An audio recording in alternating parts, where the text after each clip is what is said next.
వచ్చే సంక్రాంతి మన ఆదిగాని బరిలో తీసుకున్నాం కదరా. హాయ్. పందెం నెగ్గాక ఫోటోలు పేపర్లు వేయిద్దారని. ఓహో. దాంతో ఈ బొబ్బర్లంక సాగి సూర్యనారాజు గారు ఏంటో దీని పౌరుషం ఏంటో జిల్లా మొత్తం తెలియాలరా. ఇదిగో కొత్త నూనె రాసి లోపలెట్టు. ఆ రాతాను కానండి. దీంతో మీ తాతగారు 100-150 మందిని నరికారని చెప్పుకుంటారు కదండి. మరి మీరేటండి దీన్ని ప్రతి సంవత్సరం బయటికి చేయడం నోరటం, గోపెన్ నూనె రాసి లోపలెట్టండి తప్ప ఎప్పుడు ఎవరిని నరకరు. సిగ్గులేదండి మీకు అని జనం అనుకుంటే నాకే సిగ్గేస్తుందండి.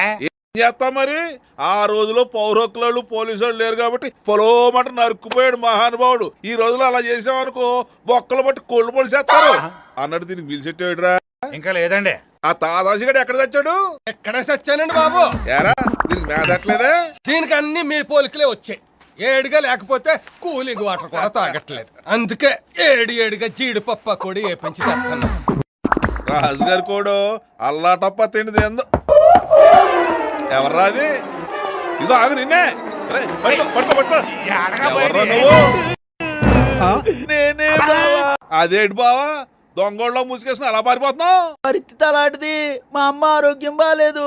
మా అన్నయ్యకి చెప్పిపోదామని చెవిట్లంకి వెళ్తూ దారే కదా నిన్ను పలకరించిపోదామని బొబ్బర్లంకి వచ్చి వారం రోజులైంది.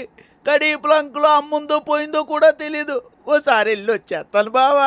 బలేటోడివే.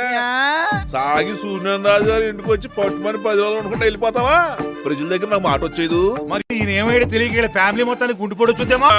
ఇదిగో బావా 2 రోజులు పులసలు వచ్చేస్తాయి తినేసి వెళ్ళిపోదు కానీ నేను మా ఊరు వెళ్ళిపోతాను బాబా. ఓ నిలుతాటి. ఇదిగో నా మాట కాదని బయట అడిగెట్టావు అనుకో కాళ్ళు 2 నరికేసి పొలం అంటించగలను. రండి మీరు కాళ్ళు లేకుండా ఊరు వెళ్తే బాగోదు. బావి ఇంటికి చుట్టంగా రావడం కంటే రాజమండ్రి సెంట్రల్ జైలుకి ఖైదీగా వెళ్ళటం